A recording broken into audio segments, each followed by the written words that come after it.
Blessed Sabbath day, everyone. I'm Pastor Rex Frank, and welcome to Revival Faith Ministries. Today is a double blessing because it's the Sabbath day and it is also the first day of Family Matters 2026. Can everyone say hallelujah? Hallelujah. Friends, every February we focus on family matters, and during this month, all our messages are intentionally designed to address the challenges families are facing in our time. In a confused world, Abba Yahweh's word is the only clear answer. He designed the family and the home, and He has already given us the way to make them strong. When we follow Abba Yahweh's word, our families find direction, peace, and hope. And that's why today, my friends, we begin with something important. Many of us carry quiet questions about our family and our upbringing. And some people feel thankful, some feel hurt, and some feel confused.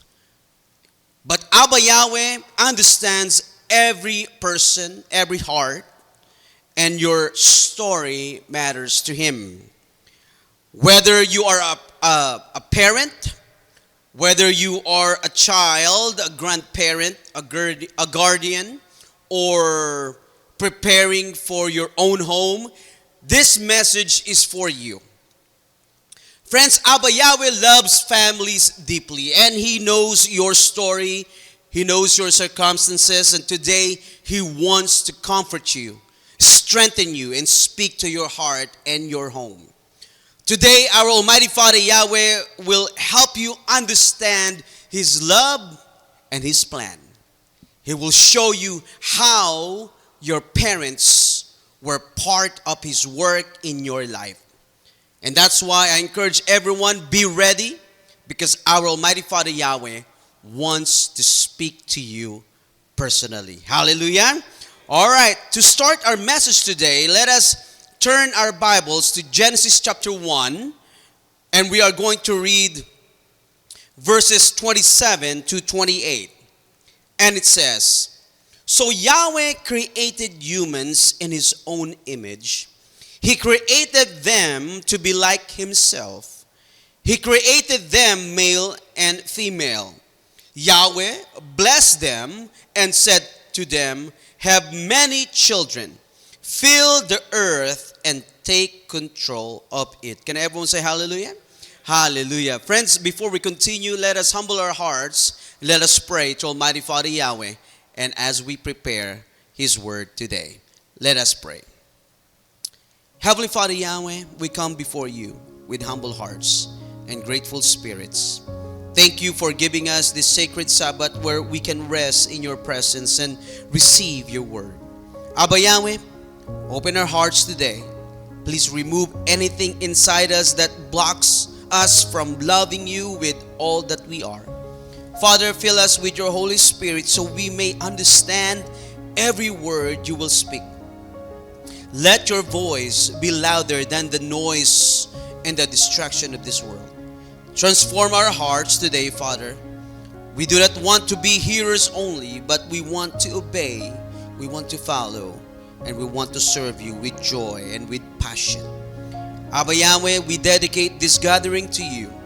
We declare that all glory, honor, and all praise belongs to you alone.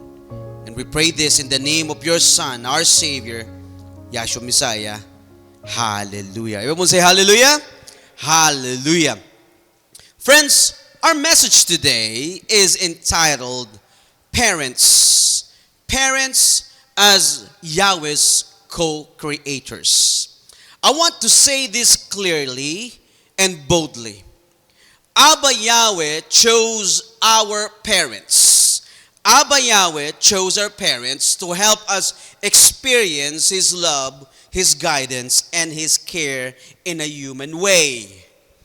Through our parents, my friends, we learn our first lessons about who Abba Yahweh is.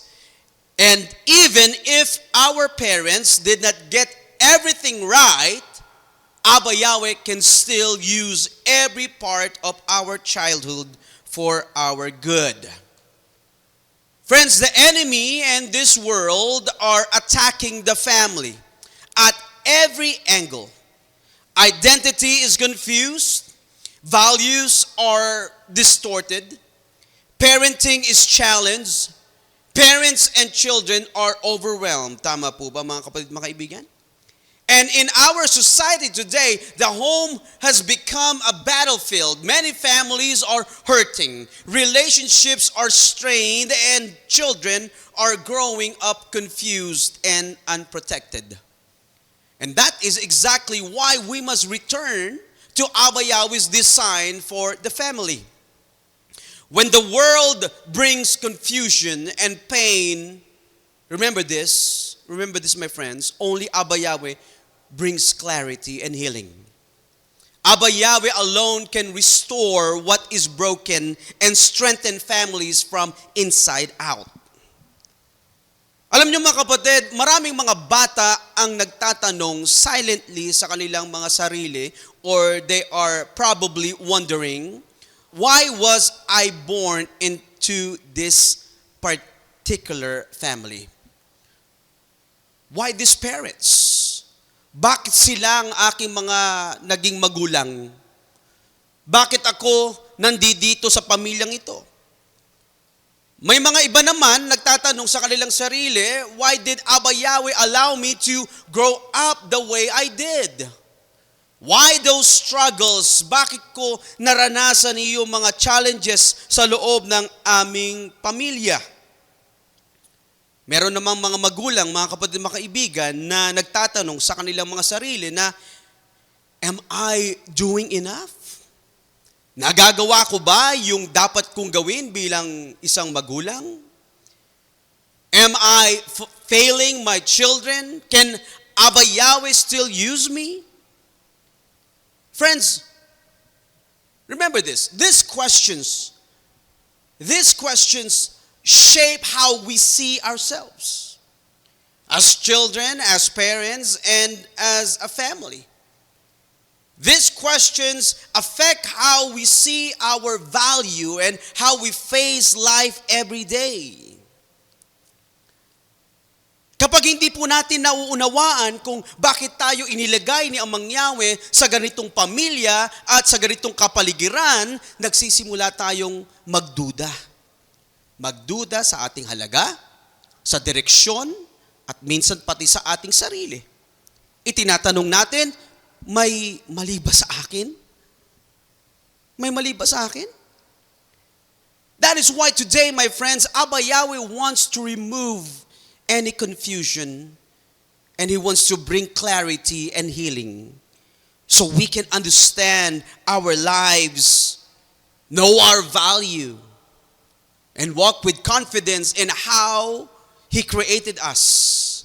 Ano po ang sabi mga kapatid sa 1 Corinthians chapter 14, verse 33? Ganito po pagkakasabi, Yahweh is not an Elohim of confusion, but an Elohim of peace. This is the rule for all the meetings of Yahweh's people. Alam niyo mga kapatid, remember this, Abba Yahweh removes confusion because it never comes from Him.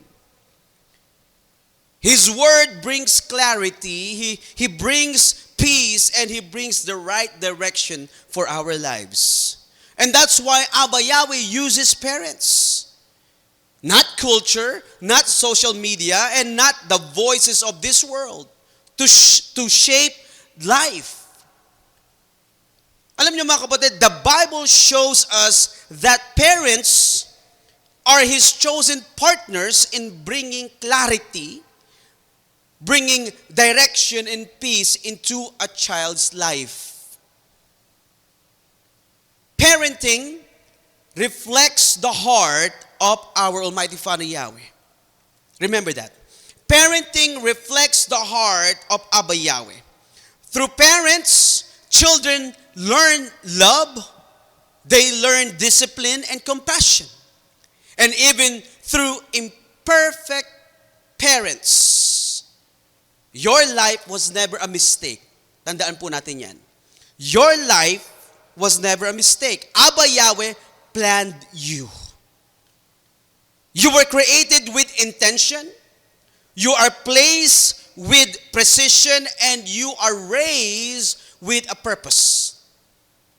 Tandaan po natin mga kapatid, hindi po nagkakamali ang ating Amang Yahweh kung saan Kanya inilagay na pamilya. Hindi siya nagkakamali kung sino ang iyong mga magulang. Abba Yahweh, use your family, use your parents and your upbringing to shape who you are today. Yes, people played a role. Alam po natin yan. But Abba Yahweh was the one forming you. Si Amang Yahweh ang nagplano sa iyo, si Amang Yahweh ang nag-form sa iyo. Kaya nga, ano po ang sabi sa Isaiah 64, verse 8, basahin po natin, sabing ganyan, but Yahweh, you are our Father. Ano sabi? But Yahweh, you are our Father. We are like clay and you are the potter.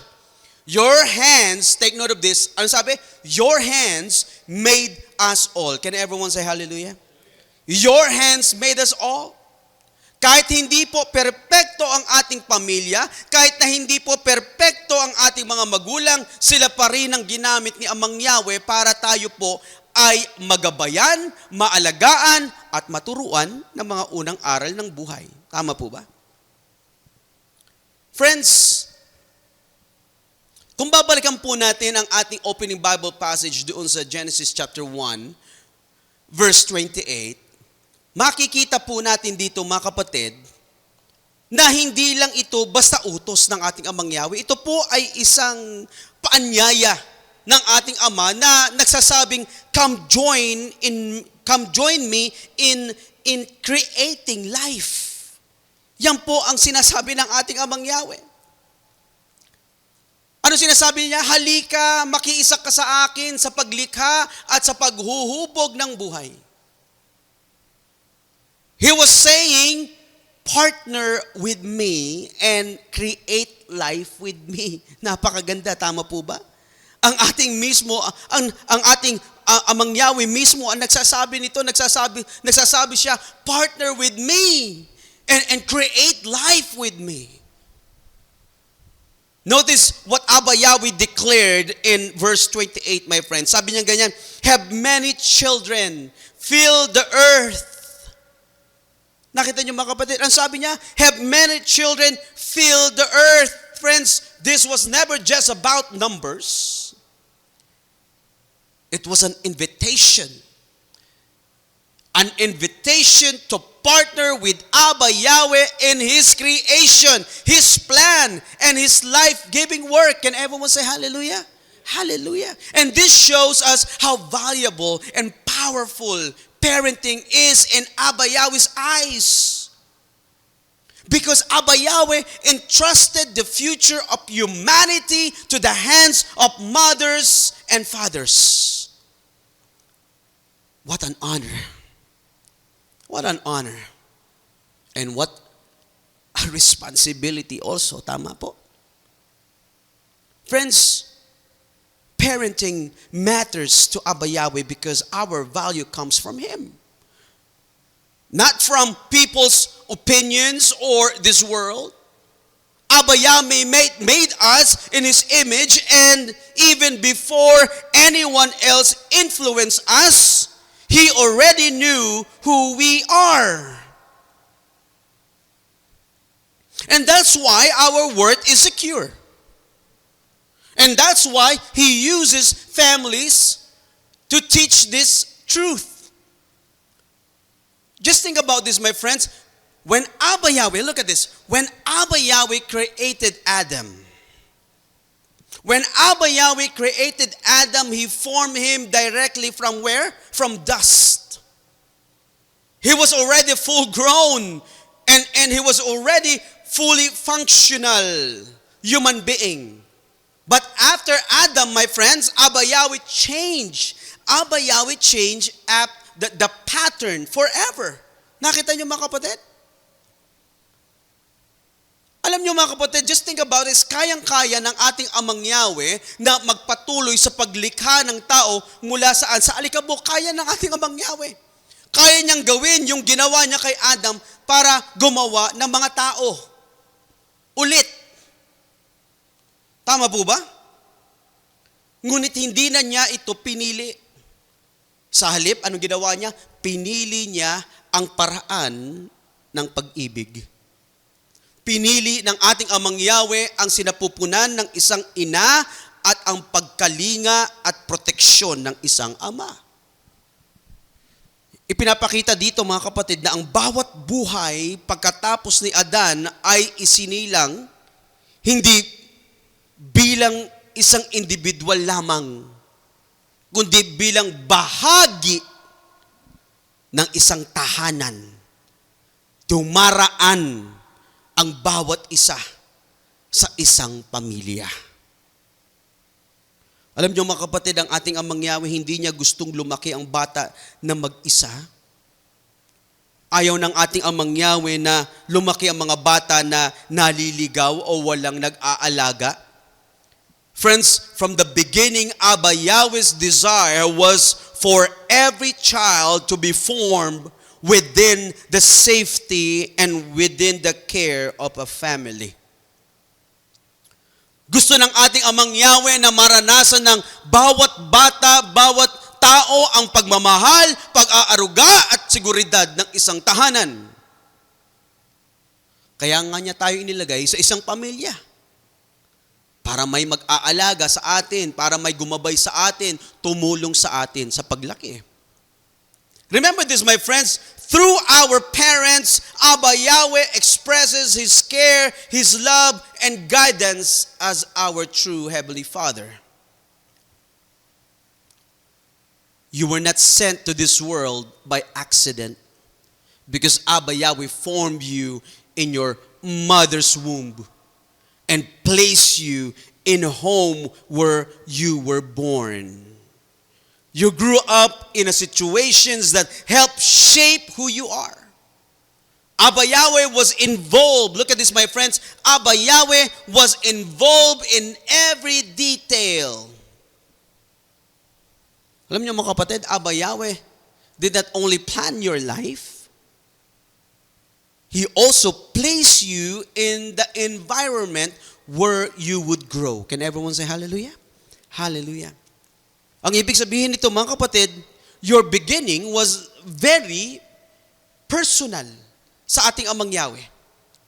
Because Abba Yahweh chose your family. Abba Yahweh was the one who chose your family, your childhood season, and the place where you would grow. Hindi po basta-basta, kundi may malinaw na dahilan. Meron po siyang plano. Katulad ng sinabi natin kanina, kahit na hindi po perpekto ang lahat sa ating pong buhay, makikita pa rin po natin ang pagkilos ng ating Amang Yahweh. At tuloy-tuloy pa rin ang kanyang plano at gawain sa ating pong buhay. Tama po ba? Alam niyo po mga kapatid, ang family po, ang pamilya mga kapatid, ang pinakaunang discipleship school ni Abba Yahweh. Hear this.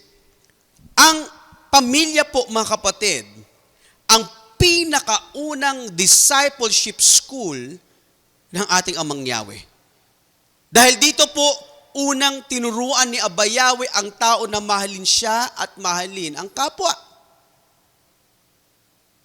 Ang tahanan mga kapatid, ang unang lugar kung saan hinuhubog ang puso at pananampalataya ng isang tao. Tama po ba? Bago pa nangaral ang mga pastor, magulang na ang unang nagturo. Tama po, mga kapatid, mga kaibigan? Bago pa nangaral ang mga pastor, magulang muna ang nagturo. Bago ang komunidad, pamilya muna ang humubog sa iyo. Ang tahanan, mga kapatid, ang unang silid-aralan ni Amang Yahweh. Dahil dito hinuhubog ang pagkatao, itinatanim ang pananampalataya at nagsisimula ang layunin ng isang tao. Kaya ano pong sabi sa Deuteronomy chapter 6, verse 6 hanggang 7? Sabi nga yan, always remember these commands that I give you today. Be sure to teach them to your children. Talk about these commands when you sit in your house. Can everyone say hallelujah? Hallelujah. Friends, the home is where faith and obedience are first taught. That is why the enemy attacks the families. When the home is weakened, direction and purpose are shaken. When parenting is attacked, lives are affected. But Abba Yahweh is good. Abba Yahweh is good. Because today, He is restoring families. Hallelujah. Abba Yahweh is rebuilding homes, healing hearts, and lifting parents, and strengthening children. Kaya tandaan po natin mga kapatid, tandaan po natin ito. Hindi nagkamali si Amang Yahweh sa pamilyang kinalalagyan mo ngayon. Hindi po nagkamali ang ating Amang Yahweh sa pamilyang kinalalagyan mo ngayon. Hindi rin siya nagkamali sa mga magulang na ibinigay niya para sa iyo. Lahat iyon ay ginawa niya ng may pag-ibig at mayroong plano. Can everyone say hallelujah? Hallelujah. Friends, Abba Yahweh knew you before you were formed. Before you existed physically, Abba Yahweh already knew you. Ano po ang sabi sa Jeremiah chapter 1, verse 5? Sabi niya ganyan, before I made you in your mother's womb, I knew you. Kilala na kita. Listen to this, my friends. Pinili na ni Amang Yahweh ang iyong mga magulang ayon sa itinalaga niyang gawain para sa iyo. He already knew your purpose. Alam na ng ating Amang Yahweh yung calling mo, your mission, and your story. Hindi kanya basta inilagay sa isang pamilya, mga kapatid. Pinili niya ang mga magulang mo na huhubog sa iyo ayon sa iyong gagawin. Ito ay sa pamamagitan ng pag-ibig, pag-aaruga, at pagtuturo. Sometimes it comes through hardship. Sometimes it comes through struggle or brokenness. Pero may plano ang ating Amang Yahweh. Bakit? Because those experience na mga struggles, yung mga hardships, yung brokenness, it builds our faith. It strengthens us. And it builds compassion that Abba Yahweh will later use in our lives and in our missions. Look at the Bible, my friends. Look at the Bible. Abba Yahweh often uses family background as preparation. Just like Joseph's difficult family, di ba? He was prepared to lead a broken nation.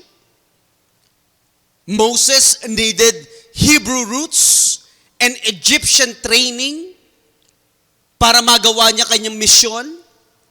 Samuel needed a praying mother, and David needed a humble shepherd upbringing para po magawa niya ang kanya pong misyon. Lahat ng ito makikita natin, mga kapatid, may plano, may dahilan, may layunin ang ating Amang Yahweh. Hindi lang ka lang basta-basta iniligay ng ating Amang Yahweh sa iyong pamilya at wala ng kadahilanan. No, my friends. May dahilan kung bakit ka nandyan sa iyong pamilya ngayon. May dahilan kung bakit iyan ang iyong mga magulang. Because they will prepare you for your mission. Can everyone say hallelujah? Friends, your family story is part of your preparation. Tandaan natin yan.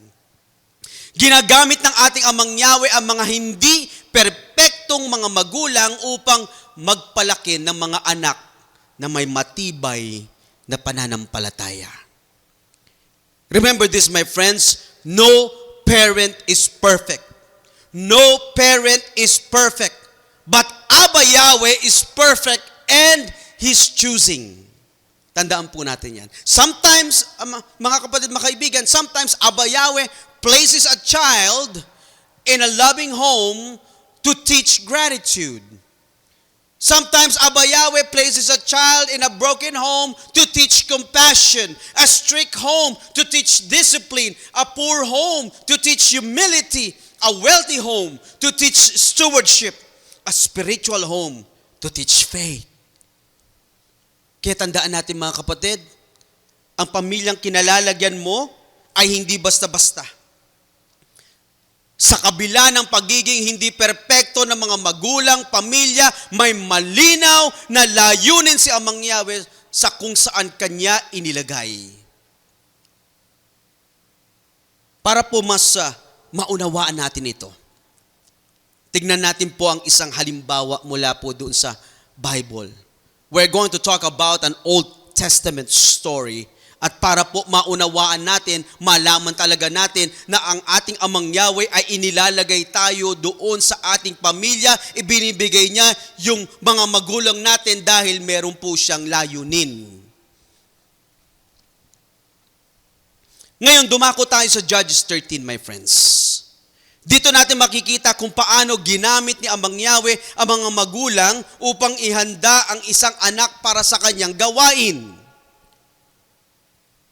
Sa story pong ito mga kapatid, habang ang mga Israelites ay nasa matinding hirap, meron pong inihanda na solusyon ang ating pong Amang Yahweh dito po sa Judges 13. Makikita natin na ang Israel, mga kapatid, ay nasa matinding krisis. Sila po ay inaalipin. They were discouraged.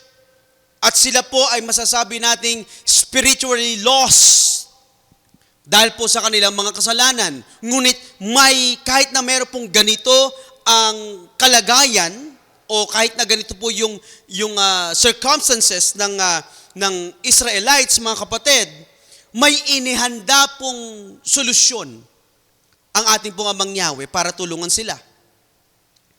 Friends, sa pagtulong ni Amang Yahweh sa Israel, hindi po siya nagsimula, mga kapatid, sa isang dakilang leader o kaya hindi po siya naghanda ng malaking hukbo para tulungan ang mga Israelites. Alam niyo mga kapatid, ang kanyang solusyon upang tulungan yung mga tao ay manggagaling sa isang simpleng mag-asawa.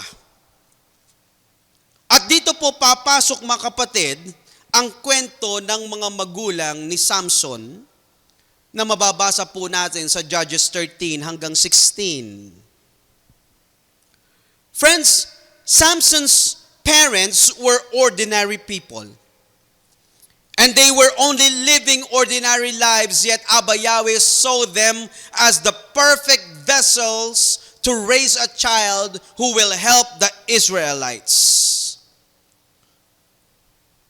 Let me ask everyone, mga kapatid, sino po ang nakakakilala dito sa mga magulang o yung pangalan ng mga magulang ni Samson? Taas ng kamay.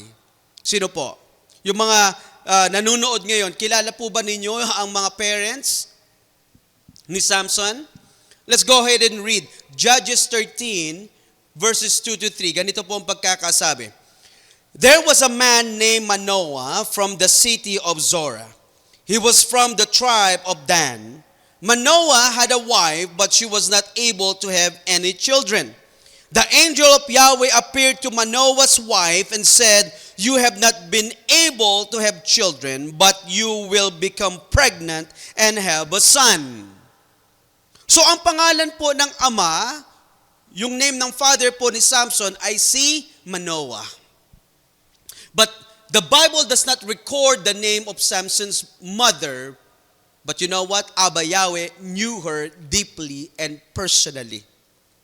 Friends, we may not know her, but Abba Yahweh did. Abba Yahweh chose her not for status, but for her heart. Remember this, my friends, maraming sa mga mabubuting magulang ay hindi po napapansin ng tao. Tama po? marami sa mga mabubuting magulang ay hindi po napapansin ng mga tao. Pero tandaan po natin, lubos silang nakikita at kinikilala ng ating Amang Yahweh. So when the angel appeared doon po sa asawa ni Manoah, remember this, the angel did not speak to Samson. He spoke to the parents muna. Tama po ba? Tinawag muna ang kanyang mga magulang, hindi po si Samson. Why? Bakit po? Dahil ang pagtawag ni Aba Yahweh sa isang bata ay laging nagsisimula kanino? Sa mga magulang. Sa magulang muna. Sila muna ang kailangang makinig. Yung magulang muna, mga kapatid, ang kailangang sumunod. Yung mga magulang muna ang kailangang maganda ng tamang tahanan bago patawagin yung bata. Tinatawag muna ang mga magulang dahil sila ang unang gagabay, magtuturo at huhubog sa buhay ng kanilang mga anak. And this time, my friends, this is a story ng mga magulang ni Samson, ipinahayag ng anghel ang plano ni Amang Yahweh para kay Samson. At ipinagkatiwala sa kanyang mga magulang ang paghubog ng kanyang buhay. Kaya malinaw po, mayroon pong malinaw na tagubilin ang ating Amang Yahweh para sa mga magulang ni Samson. Basahin po natin. Judges 13, verses 4 to 5. Don't drink any wine or any other strong drink. Yan po ang sinabi. This is the instruction. Kung paano palalakihin yung bata, mga kapatid, mga kaibigan, at kung ano muna ang gagawin ng mga magulang. Sabing ganyan, don't drink any wine or any other strong drink. Don't eat any food that is unclean, because you are pregnant and you will have a son. He will be dedicated to Yahweh in a special way. He will be a Nazirite, so you must never cut his hair. He will be Yahweh's special person from before he is born.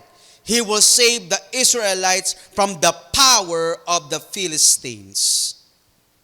Friends, ano pinapakita dito? Dito po sa ating binasa? This shows how intentional Aba Yahweh is about sa pagiging mga magulang o yung tinatawag na parenting. Aba Yahweh does not just give children.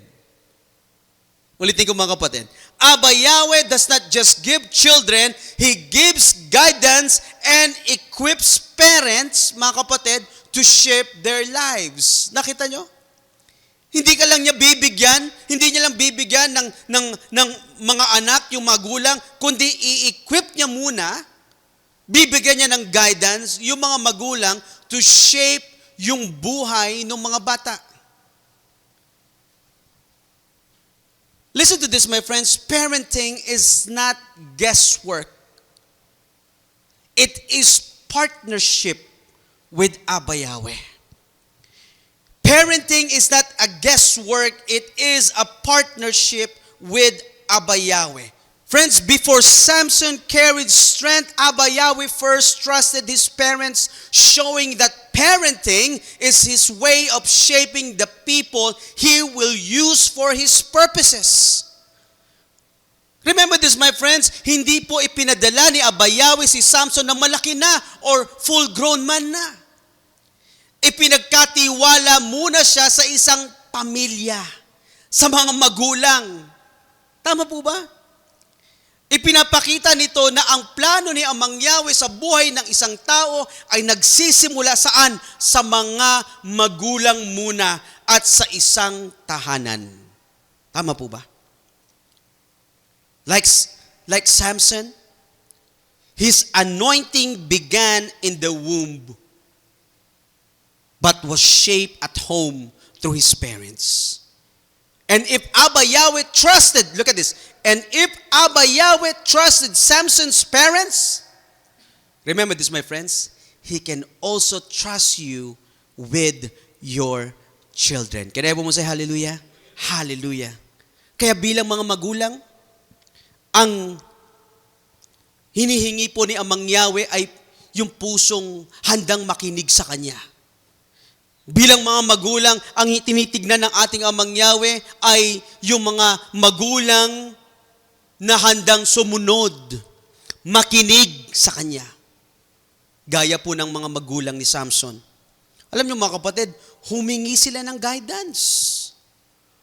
Yung mga magulang ni Samson, mga kapatid, humingi ng gabay sa ating Amang Yahweh. Basahin nga po natin yan, Judges 13 verse 8. Tingnan po natin kung ano po yung paghingi ng mga magulang ni Samson ng gabay kay Amang Yahweh. Sabi ganyan, Judges 13 verse 8, sabi ganyan, Then Manoah prayed to Yahweh. He said, O Yahweh, I beg you to send the man of Elohim to us again. We want him to teach us. Can you see that? Ano sabi ni Manoah? Yun yung tatay ni Samson. Ano sabi niya? We want him to teach us what we should do for the boy who will soon be born. Manoah simply said, teach us how to raise this child. Tama po ba? Yun po yung ipinanalangin ni Manoah kay Amang Yahweh na ipakita niyo po sa amin, Amang Yahweh, kung paano po namin palalakihin ang batang ito. This shows humility, my friends. This shows humility. And every parent needs to have this kind of mindset and heart. Parenting requires wisdom beyond ourselves. Kaya po ang question ko po sa mga magulang ngayon, sa ating mga magulang, are we also seeking Abba Yahweh's guidance as we raise our children? Remember this, parenting requires wisdom beyond human ability. Friends, raising a child of purpose requires Abba Yahweh's guidance. At bilang mga magulang, kailangan nating manalangin araw-araw para sa gabay at tulong ng ating Amang Yahweh sa pagpapalaki po ng ating mga anak. Just look at Manoah. Diba? Gaya ni Manoah, kailangan humingi tayo ng tulong, ng gabay sa ating Amang Yahweh. And you know what, my friends? Handa pong tumulong ang ating Amang Yahweh. Handa pong tumulong ang ating Amang Yahweh. Parents, remember this. Abba Yahweh did not give you your child by accident. He saw your life, He saw your story, and even He saw your struggles. Kahit na may mga struggles ka, kahit na hindi perpekto ang buhay mo, ano sinabi ng ating Amang Yahweh? I trust you with this child. Kaya ka nga naging magulang. Because Abba Yahweh trusted you na magkaroon ng anak o mga anak. You may feel imperfect, but Abba Yahweh sees your potential. Abba Yahweh places every child in the family He has chosen for them, and He entrusted you to be the parent of your children for a reason. That means your role as a parent is not random. Abba Yahweh knew exactly what He was doing when He placed that child in your care.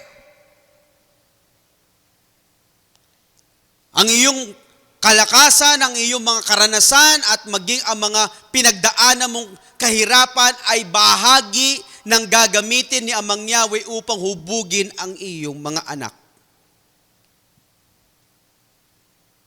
This is why parenting is sacred.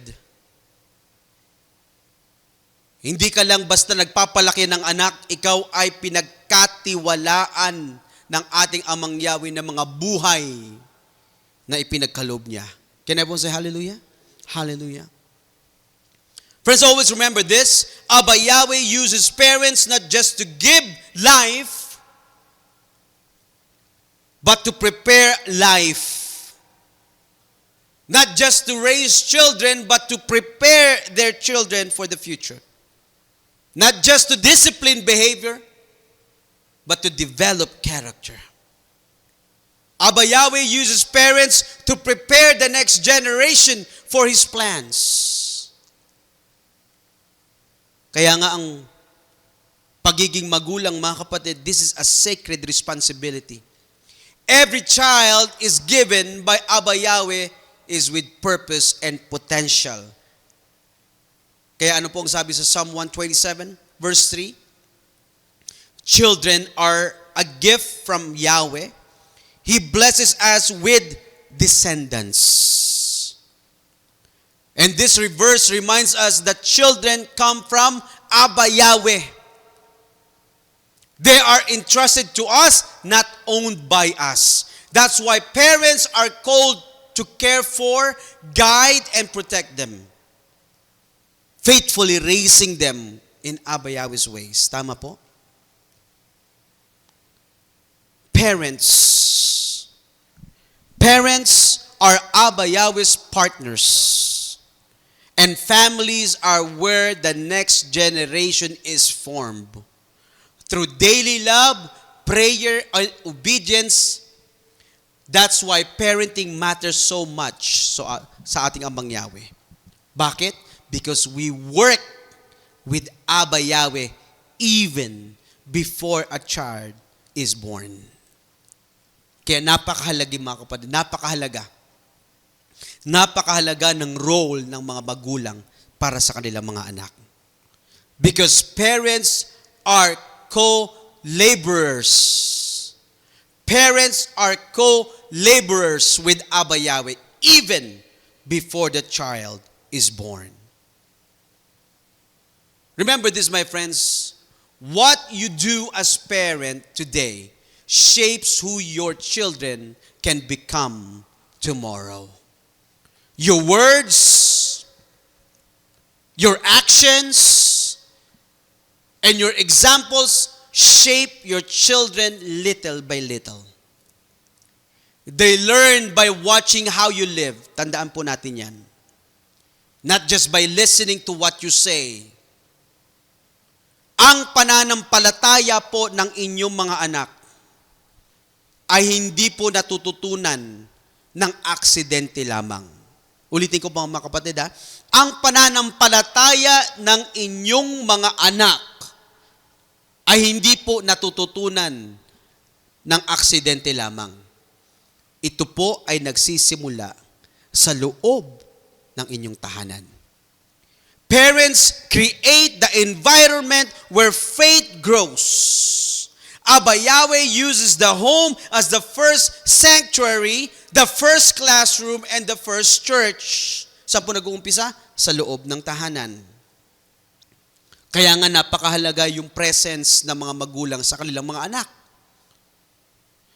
Because children, look at this, children reflect the spiritual environment of their home. Ulitin ko, mga kapatid, ha? Children reflect the spiritual environment of their home. When parents consistently pray, their children learn to be sensitive to Abba Yahweh. When parents value worship, their children learn devotion. When parents practice forgiveness, their children learn compassion. Friends, children learn from everything they see and hear. And that's why Abba Yahweh placed them under the care of parents. The good news is, hindi ka nag-iisa sa pagpapalaki ng inyong mga anak. Because Abba Yahweh is always ready to help. Ano po ang sabi sa Isaiah 41? Verse 10, sabing ganyan, don't worry, I am with you. Don't be afraid, I am your Elohim. I will make you strong and help you. I will support you with my right hand that brings victory. Can everyone say hallelujah? Hallelujah. Friends, this is a clear promise from our Almighty Father Yahweh. Parents are not alone.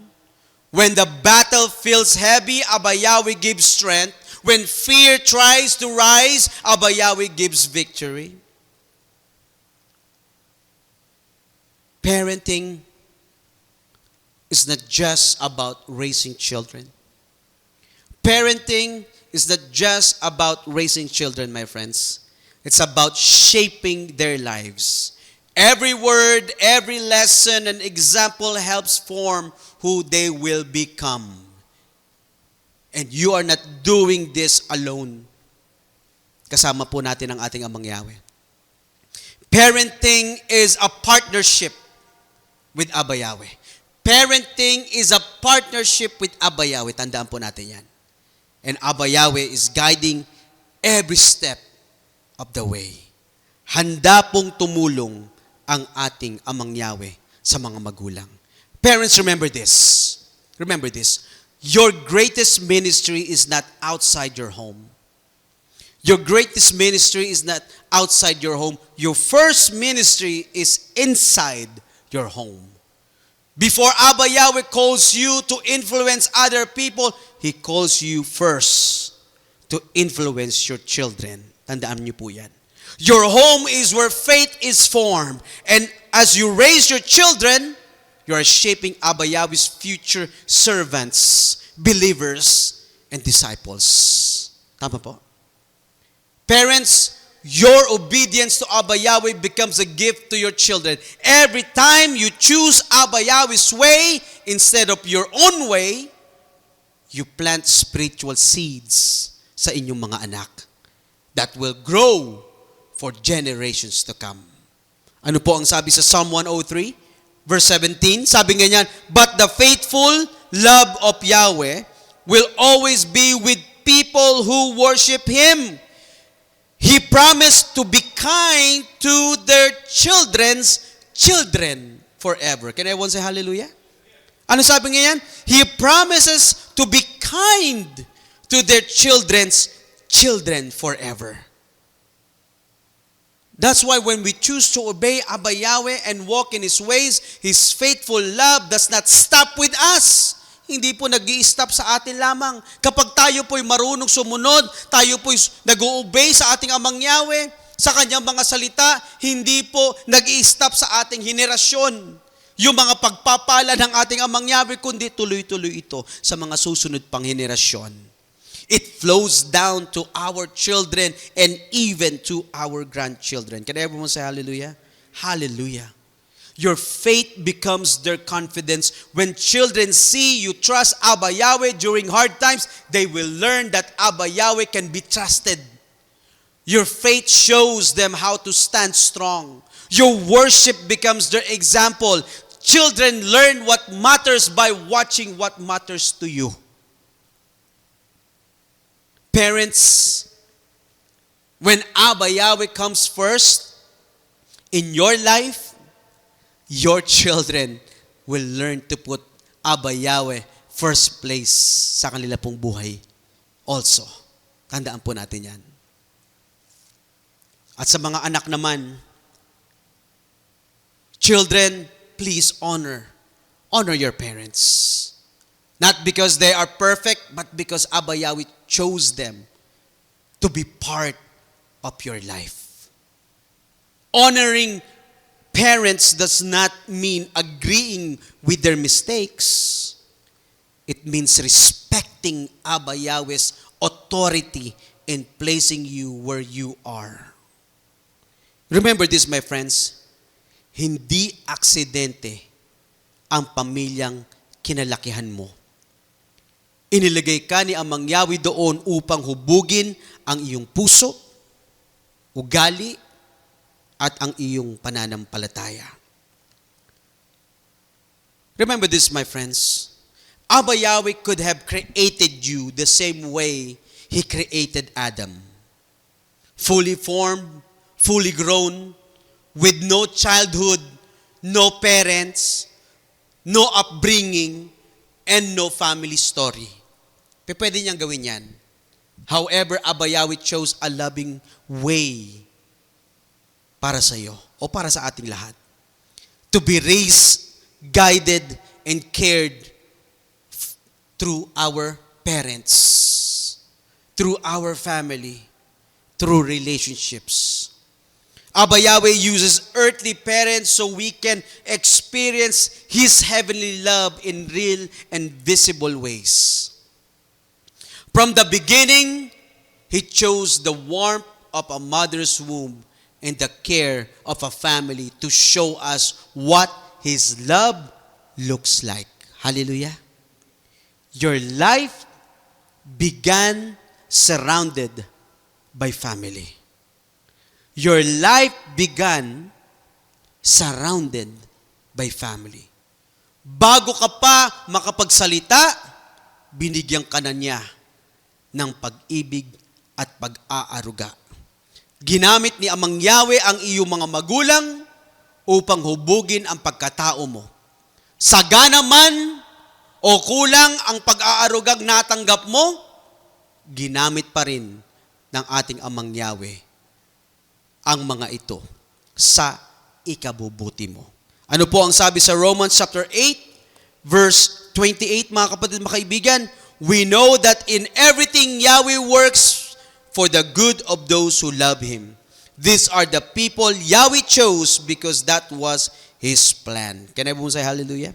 Friends, this verse reminds us that Abba Yahweh is at work in every part of our lives. Nothing you went through was wasted. May layunin ang lahat ng bagay. So listen to this. Your family may not be perfect, but Abba Yahweh's plan is. Your home is your ministry, and your assignment, your family, and story are all part of what Abba Yahweh has arranged. And today, my friends, Abba Yahweh is calling every family back to His design. Ano yon? Ano yung design yon? Parents as co-creators, children entrusted to their care, and homes becoming places where love is lived and faith is learned. Can everyone say hallelujah? Hallelujah. As our closing passage, mga kapatid, let us open our Bibles in Psalm 127 verse 1. At ganito po ang pagkakasabi. If it is not Yahweh who builds a house, the builders are wasting their time.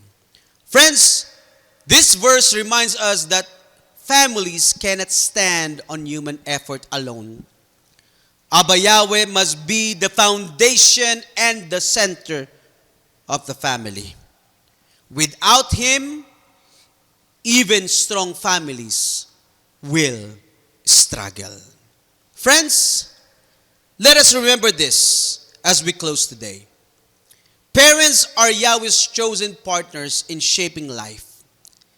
He decided to work through families, through mothers and fathers, to form faith, character, and purpose. The home is Abba Yahweh's first classroom. Before churches and assemblies, it was in the home where faith was planted and lives were shaped. Friends, parenting is not just about correcting behavior. It is about shaping hearts and preparing the future. Every word, every prayer, and every example matters. Wala pong nasasayang. And parents, you are not doing this alone. Tandaan po natin yan. Parenting is a partnership with Abba Yahweh. He walks with you, strengthens you, and turns your obedience into blessing for generations. Remember this. Your family may not be perfect, but Abba Yahweh's plan never fails. Your home is your ministry, and through your family, His purpose is being fulfilled. Can everyone say hallelujah? Hallelujah. Friends, sumayin nyo nawa ang kapayapaan ng pag-ibig at pananampalataya na nagmumula sa ating Amang Yahweh at sa ating Messiah Yeshua. Pagpalain nawa ng ating Messiah Yeshua ang lahat na nagmamahal sa Kanya ng tapat.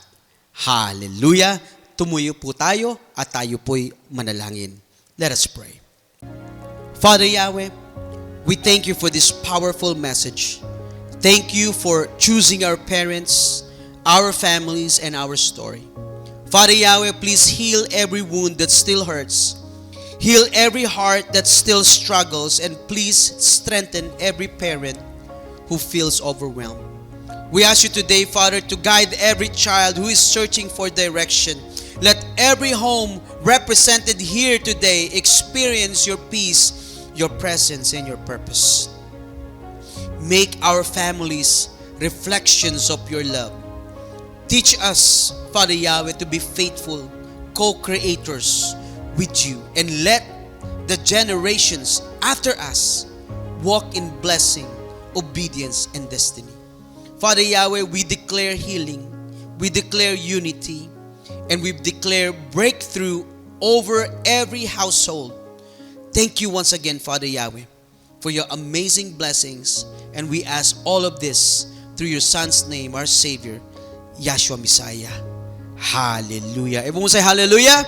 Hallelujah. Let's go ahead and raise our hands and receive the blessings from Almighty Father Yahweh. Diavareka ka Yahweh vishmereka. Yair Yahweh panavileka vikunika. Yesa Yahweh panavileka vsm leka. Shalom. May Yahweh bless you and keep you. May Yahweh make shine His face on you and be gracious to you. May Yahweh lift up His face unto you and give you peace. Happy Sabbath, everyone. Hallelujah.